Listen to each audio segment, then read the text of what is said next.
No século XVIII, a Europa Ocidental presenciou duas grandes revoluções, a francesa e a industrial. Essas revoluções romperam com a estrutura do sistema feudal, originando profundas transformações na organização política, social e econômica. Tais transformações se espalharam pelo mundo ocidental. As indústrias que surgiram nesse período se tornaram polos de atração populacional e logo originaram grandes cidades industriais, marcadas por terem se tornado grandes aglomerados humanos que apresentavam baixa qualidade e expectativa de vida e ambientes insalubres. No campo filosófico, as revoluções provocaram três processos amplos e fundamentais: a individualização ou emancipação do indivíduo perante os outros, a abstração ou a pouca importância que o indivíduo passou a dar aos valores regionais e tradicionais, e a generalização, ou seja, o indivíduo privilegia a nação em detrimento das relações familiares e com a comunidade local. Nesse contexto, a sociologia surge como ciência conservadora, contrapondo-se aos ideais individualistas que passaram a imperar desde então, defendendo a importância de criar um novo senso comunitário. Configura-se então a sociologia clássica, que tem como seus principais pensadores Émile Durkheim, Max Weber e Karl Marx. Durkheim foi o responsável por consolidar a sociologia como disciplina acadêmica e por fundar para as ciências sociais um método rígido que ele denominou de fato social, ou seja, fenômenos transformadores, causadores de mudança social, que são exteriores aos indivíduos que exercem uma ação coercitiva sobre estes. Em contrapartida, Weber passou a propor um método em que defendia a individualidade da observação dos fatos, sem coisificá-los. Ele criou modelos ou esquemas explicativos que se aproximam da realidade, que ele denominou de tipos ideais, isto é, idealizações para melhor compreender os fenômenos estudados. Já em Marx, encontramos o conceito de classe social, que é determinada pela posição que o indivíduo ocupa dentro das relações sociais de produção, isto é, se detém ou não os meios de produção. A concepção que Marx tinha sobre a sociedade era regida pelo que ele denominou de determinismo econômico, o que significa que o senso econômico produtivo determina e fundamenta a sociedade, condicionando todas as outras instituições normatizadoras sociais, como a escola, a política, a religião, entre outras. Ao analisar a educação do ponto de vista sociológico, Durkheim a relaciona à socialização, ou seja, um processo no qual o indivíduo aprende, por meio da transmissão de regras e costumes, a se tornar um membro da sociedade. Marx defendia que no capitalismo a educação representava um meio de dominação, porém poderia se tornar uma força para que mudanças sociais ocorressem. Para isso, seria necessário aliar teoria à prática, ou seja, associar a educação ao trabalho. Weber pensa a educação como fator de estratificação social, ou meio de ascensão social, na qual a formação humana estava em segundo plano. Assim, podemos dizer que a sociologia tem contribuído para pontuar e também problematizar o papel social exercido pela educação. Em virtude das profundas transformações pelas quais tem passado a sociedade contemporânea, jamais a cultura sociológica foi tão necessária ao educador como hoje, pois esta pode fornecer-nos um corpo de ideias, diretrizes que sejam a alma de nosso labor e que o sustenham, deem nítida significação à nossa atividade e nos prendam a ela.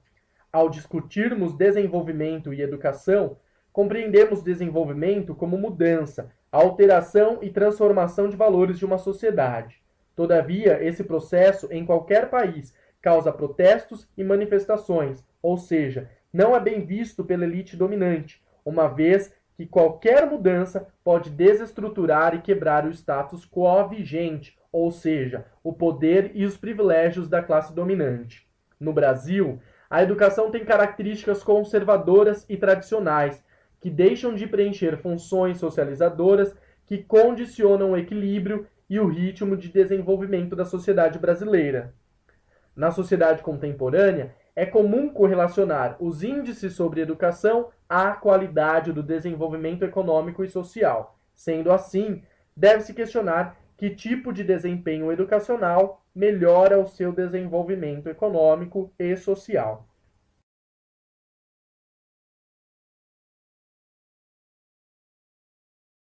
A sociologia da educação tem como objetivo descortinar os dispositivos de coerção e controle utilizados pela elite econômica para a manutenção de seus privilégios garantida pelo status quo vigente.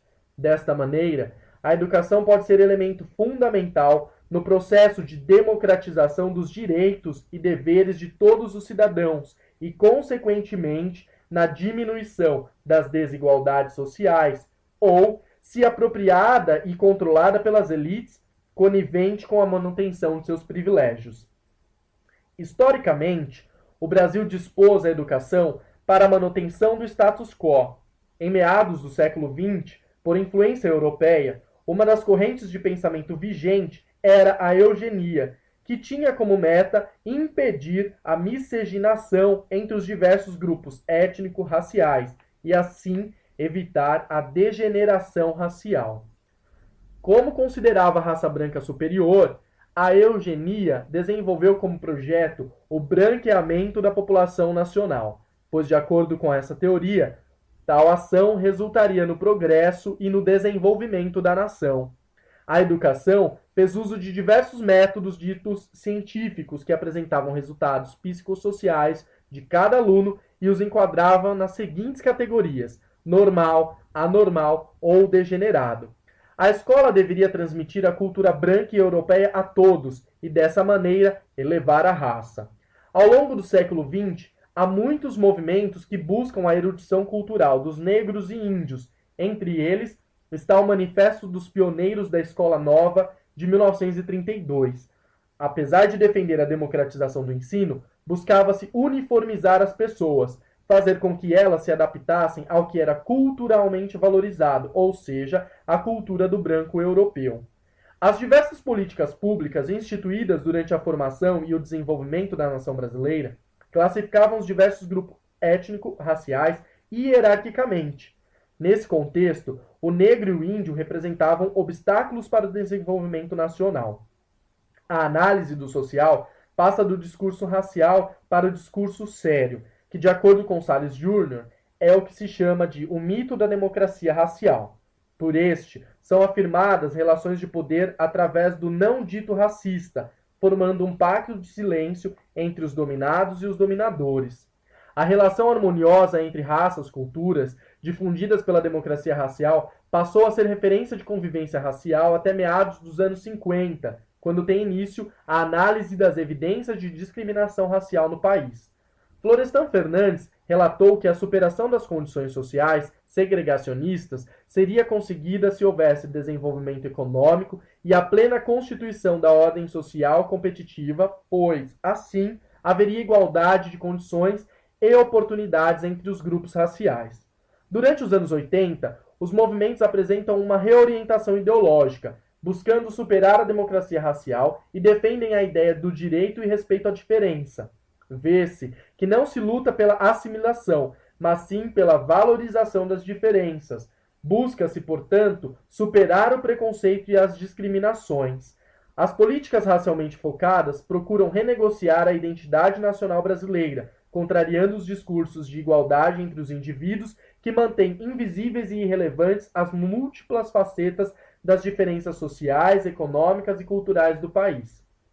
A Unesco inicialmente considerava que a educação tinha o papel de banir a crença de superioridade racial, e após 1940 passou a considerar que a cultura exercia um papel fundamental para esse objetivo. Após os anos 70, há a compreensão e valorização da pluralidade de identidades culturais, sendo a pluralidade intrínseca aos direitos humanos e deve ser vista como um fator de estabilização e não de divisão. A partir disso, volta-se a preocupação para aqueles conflitos em sociedades multiétnicas, multiculturais e multireligiosas, fazendo com que os países cuidem das comunidades internas e reforcem a coesão social. Entretanto, movimentos que buscam o desenvolvimento de políticas específicas se deparam com diversas barreiras.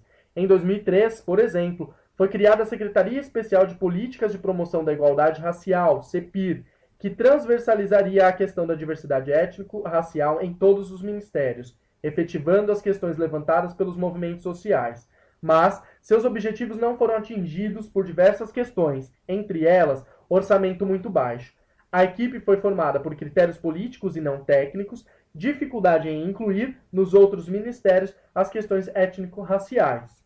Vê-se, portanto, que necessitamos de ações mais efetivas e de melhor qualidade para a completa superação das diversas discriminações que assolam a nossa sociedade.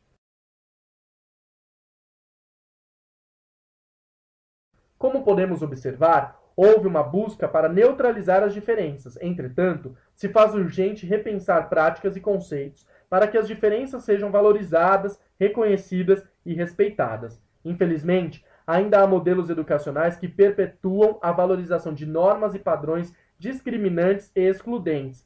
Cabe aos educadores questionar e desconstruir significados, buscando a superação e a afirmação da diferença no processo educacional. Os movimentos reivindicatórios para a valorização e reconhecimento das diferenças passam a se intensificar na retomada da democracia no Brasil, afirmada pela Constituição de 1988. Como exemplo, tem-se o movimento negro, que busca a construção de uma sociedade e identidade pluricultural e plurirracial. Em 2001, o Brasil participou da terceira Conferência Mundial de Combate ao Racismo, Discriminação Racial, Xenofobia e Intolerância Correlata, e isto trouxe diversas consequências, entre elas, recomendação da adoção de cotas para estudantes negros nas universidades públicas, criação do Conselho Nacional de Combate à Discriminação, ações afirmativas pelo Ministério do Desenvolvimento Agrário, da Justiça, da Cultura, entre outros.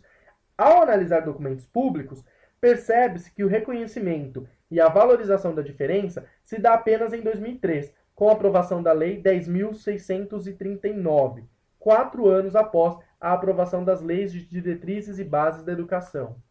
Passa-se a ensinar a história e cultura afro-brasileira e, com isso, os diferentes grupos étnico-raciais são considerados como sujeitos ativos de sua própria história. Além disso, são instituídas outras ações afirmativas, como o ProUni e o ReUni, que buscam superar e auxiliar no processo de transformação educacional e social do país. Assim, faz-se necessário analisar que as questões étnico-raciais são problemas de interesse público da sociedade como um todo e que busca reafirmar a democracia e superar as discrepâncias sociais, econômicas e culturais.